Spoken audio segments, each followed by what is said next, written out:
Hello everybody, this is Ronar, and welcome back to the Chimera Squad Impossible Experience. Alright, so last time we did some promotions and everything, and we wanted to find out whether or not the game was able to save all this stuff, but it doesn't seem like it. It doesn't seem like the game saves anything that you do on the strategic layer until you actually hop into a mission. So we're gonna have to do all this stuff again. Go check out our Agent Scars. Already, but congratulations. Alright, so we got mobility reduced by 3. That one is particularly bad. I definitely do want to fix that. Unfortunately, Terminal's still out for 2 days, and I do need to actually have a 4th agent available. We'll have to think about what we need to do, but first let's just get through all of our promotions really quick. There we go. Claymore's promotion, Blue Bloods, Patchworks, and Axioms. There we go. Alright, we got a situation over here. So situations are colored blue, and basically they're not really missions, you just kind of use them to pass the day, and you pick one of these rewards that you want. I'm thinking we will pick probably the intel. I think the intel just makes the most difference right now. Let's go grab that really quick. Alright, then after that we can actually spend that intel on more security. I'm thinking we'll throw more security just somewhere around here. We just want to make sure that we have enough of these lying around. Now then, 2 missions over here. First mission is Advanced Scope. This one's really good. I'm considering to do that one. Plated Vest. I think between the Plated Vest and the Advanced Scope, the Plated Vest is harder to get, and it's actually very beneficial for Axiom to have a Plated Vest, so we're gonna do this one first. So, let's get ready for the mission. It's gonna be difficult, 1 projected encounters, should be a very short episode today. Alright, we got our squad over here. Let me just make sure that we have all the equipment that we want. We have some ceasefire grenades, got medkits and all that other stuff. Our goal is to extract the VIP. Gonna have to work with Patchwork being a little bit slowed because of the hobble trait, but I think we'll be able to manage. Worst case scenario, we just let her get injured again, and we just fix all of her scars up at once. But let's hop into it. Beat the hostiles to our VIP. Prep to evac.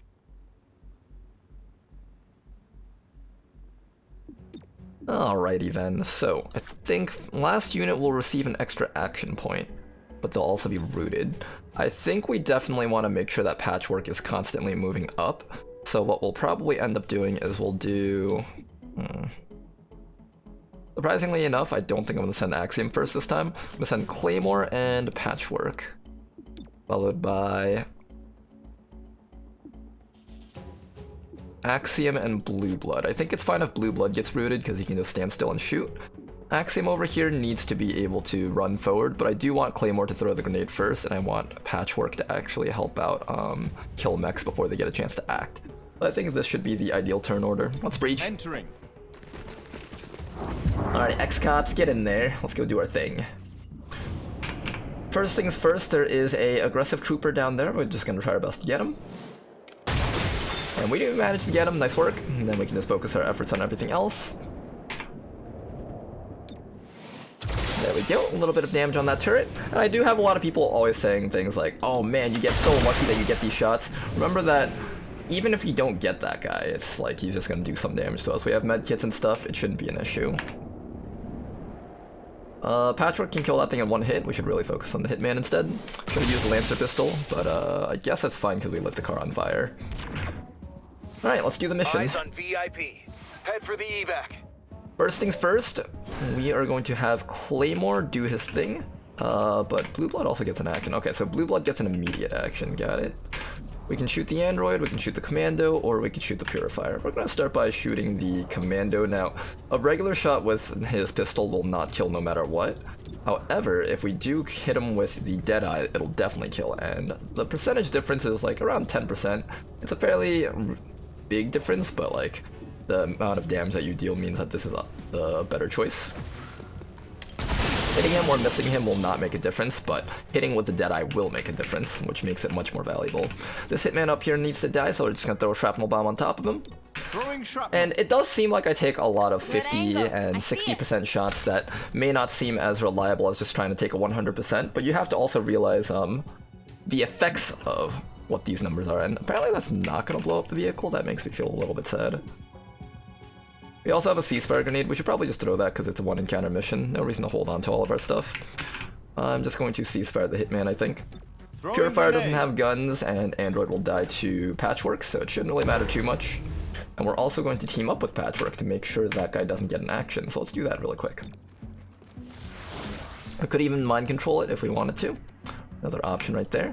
I'm going to try and blow this up and see if that'll actually detonate the vehicle. It may not. It does not. Alright, something to keep in mind. Now, I was talking earlier about how to decide whether or not a 50% shot is worth it. So sometimes you'll see like we're taking something that's not 100%. Is it worth it if we fail? Well, if we fail, nothing bad happens to us. We just fail and then we just use Chaining Jolt. At worst, we didn't move up and use Chaining Jolt. So we lose a little bit of mobility, but Patchwork's mobility wasn't anything particularly amazing anyways. So we might as well just go for the reprogram and use this thing to fight for us. Somewhat effective. And this is called hedging your bets. A lot of people always complain in XCOM like, oh man, I was so unlucky. I missed all my shots and that mattered a lot for me. How come when you take your shots, it's like, you can afford to take these shots? Well, the difference is, I'm not screwing myself if I miss my 50%. So I won't ever actually do anything that causes me to actually die if I miss it. And that's the main difference. I'm going to use the Chaining Jolt here. Claymore didn't actually do any damage to that vehicle, which feels a little bit weird. Let's get some damage off on the Hitman. Now that Purifier is in charge of killing the VIP. The VIP will never get targeted by anything except for the guy that has this marker above his head. So we can actually afford to just run the VIP up like this and just keep him flanked. That's completely fine. But yeah, I think one of the most important things about being an XCOM player is learning to basically hedge your bets in a way so that even if you fail 50%, even if you fail 100%, no, you can't fail 100, even if you fail 90%, 80%, you're not in a position where if you fail it, the enemies will turn around and shoot you into death. Now, if you have the HP to tank it, of course, that's fine, but things to keep in mind. I'm gonna move the android up here and just try to shoot this hitman to death. He's about to take an action next round, and we could get rid of him right now.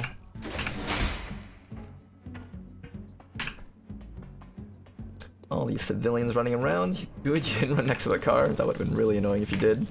Let's try to get rid of this guy. So, I was talking about this a while ago, that the enemies don't get range bonuses. This is what I'm talking about. Normally with one of your own soldiers, you'd probably have like an 80-90% chance to hit, or even 100% if you had a shotgun. With the enemy units, they do not actually have that level of accuracy, so it is always more beneficial to fight in close quarters with the enemies compared to long range. Well, at least you tried. But as I said, we take these shots where even if we get screwed over by RNG, we won't have anything bad happen to us. At worst, he just attacks the android and that's it. That is not an issue for us. Let's move up and try to shoot that hitman. We could also overwatch him because he's probably going to run away from the android, and that probably works in our favor. I'm not going to build up rage this time around because I do want Axiom to just be able to get out on time. So we're just going to overwatch in this direction or shoot, I think. The shot is only 47. I think the overwatch is slightly better. Covering. Nice coverage. Tracking target weapon. And that guy just reloads. Alright, well, that's unfortunate. But he is going to die from the explosion, so that's completely fine. Blue Blood over here is still rooted, unfortunately, but he can take 2 shots on the Purifier, so we're going to do just that. This time we don't use Deadeye because if we, well, we'll take the first shot without Deadeye. If the first shot doesn't connect, then the second shot I think is worth using Deadeye with. I don't know, it just only takes 2 shots to kill this guy.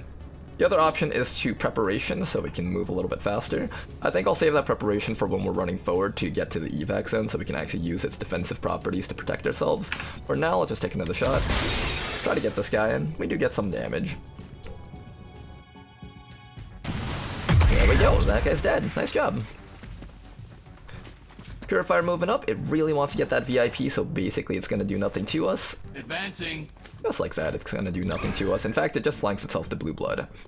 And while it is good that it flanks itself to Blue Blood, we do need to make our way out of here, so it's slightly less good.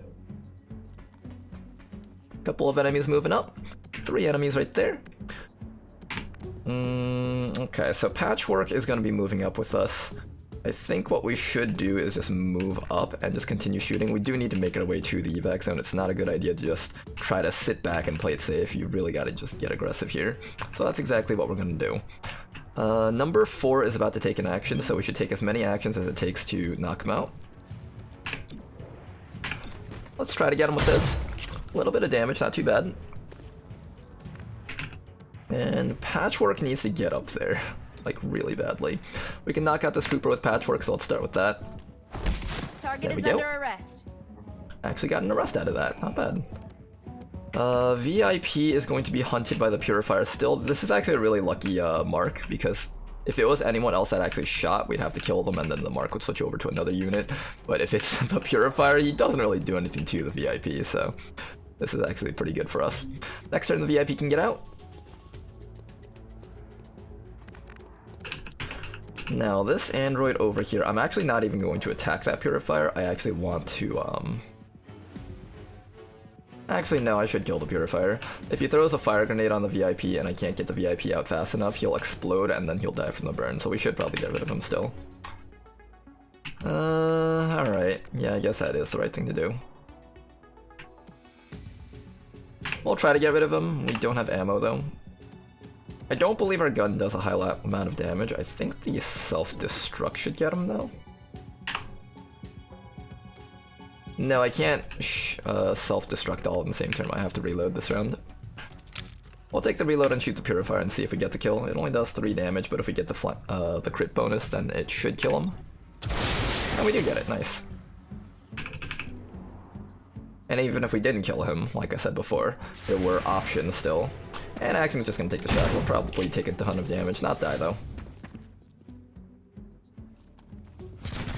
One thing about Chimera Squad is that the enemies are extremely forgiving in their damage numbers. Nothing in this game can actually one-shot you as opposed to the base XCOM game, because these characters are supposed to be like main characters as opposed to in the base XCOM game where the characters are basically just soldiers and soldiers were expected to die. They were nameless. Well, you gave them names, but they were nameless in the sense that, let's keep on dashing forward. We need to cover some distance here. Particularly Patchwork will be in the most trouble. Reinforcements are only coming in 2 rounds. I thought they were coming immediately. That makes us even better for us. The mech is about to betray us, so we should definitely get rid of it soon. I think after this round we should just kill it. What we're going to do right now is we're just going to make it to the evac zone now. So Claymore has this issue where he has a hard time dashing long distances. 1, 2, 3, 4, 5, 6, 7, 8, 9. If you actually looked at his stats back at base, he has pretty darn low mobility, so it's going to be a little bit hard for him to get out of here. What we should do is move him all the way up and then set up for his escape. Now, we can afford to take 1 more hit from that guy, that is not an issue. So what we're going to do is we're actually just going to stand up here and hit the preparation. There's no reason to try and kill that guy. He's literally just 1 massive stat stick. He's got 7 HP plus armor. He's got a pistol, so that basically will not do enough damage to do anything to us.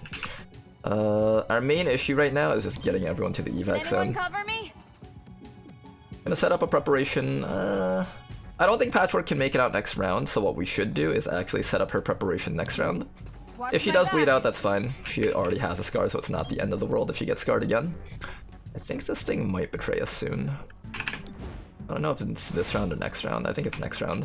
What we'll do is we'll run this thing all the way next to this guy, so he'll target that android instead of us. There we go. Axiom over here is going to fix up Claymore, just so he can take a few more hits before he gets out. I would prefer it if he didn't get to like 2 HP or 1 HP and get gravely wounded. Make a hole. And then we just walk out. That's it.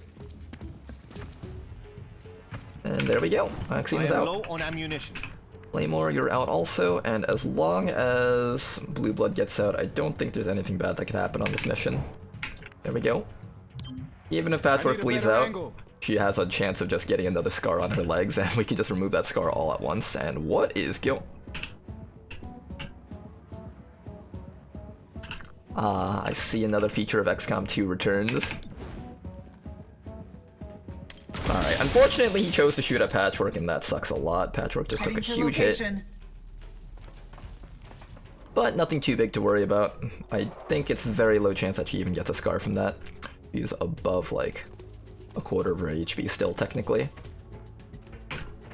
And with that, we should be able to get out. Nice job, you guys. Wait, she can't get out. Well, that's unfortunate. Let's use the preparation. The preparation will give me an action before the number 6 guy, which is what really matters here. The other guys can't really get patchwork, so I think that's what we'll do. We're gonna move patchwork all the way up to here, and we're gonna hit that preparation. Now, there was a bug in XCOM 2 where only the side parts of these cars, this part and this part, counted as cover. If you were standing in the middle over here, the enemies would be able to shoot at you, and it would count as if you didn't even have cover at all. I'm curious as to whether or not that bug is still in the game, because this is using the XCOM 2 engine, so I would imagine there's a high possibility that that might still be in the game. But it was, as I said before, even if patchwork bleeds out, it's not the end of the world. I'm gonna hit that preparation, and we're gonna see. We'll see if they just shoot at me. Erasing target. Unfortunate. Bye-bye, Android. It was nice knowing ya. Illusion up there? Let's see if these two can actually see me. This guy cannot see me, it seems. Nice, alright, so they can't actually see me. So it seems like that bug is fixed. Yeah, it's either that or they were too far away to reach us, but for the most part it seems like that bug is fixed. That is really nice to see. And there we go, mission accomplished. These mission types are one of the more difficult mission types. My biggest recommendation is if you're having trouble with Extract the VIP, be more aggressive with the VIP, keep track of who is marked to attack the VIP, make sure that guy can't kill the VIP while dashing the VIP straight forward. Now, of course, in this mission, the purifier was marked, so it was a lot easier for us. Maybe later on we'll get to showcase a mission where the enemies will actually be able to shoot the VIP, and I'll have to play in a slightly different way. But for this one though, the fact that we had Patchwork hobbled and she was able to make it to the evac zone without getting another scar is pretty nice. Only got 2 captures, but that's not a big deal on these types of missions. You don't really expect to get a lot of captures on these high intensity reinforcement missions. And with that, let's head back to base. And that is going to be the end of the episode for today. We'll be back next time, and hopefully you guys enjoyed today's episode. Thanks for watching. Don't forget to leave a like and subscribe. Really helps out the channel. And if you guys want to see me playing XCOM, Chimera Squad, or other XCOM games in real time, live, then you guys can go check me out on twitch.tv/RoanR1. We got the plated vest. That is going straight onto Axiom, and eventually we're going to have him become a super tank. I've been playing around with Axiom and Blue Blood on my Twitch stream a while ago, and I can tell you guys right now, Axiom becomes one of the best tanks in the game. He is basically unkillable.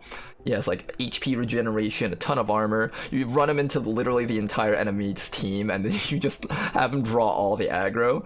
And then let me tell you guys about Blue Blood. That man is absolutely amazing.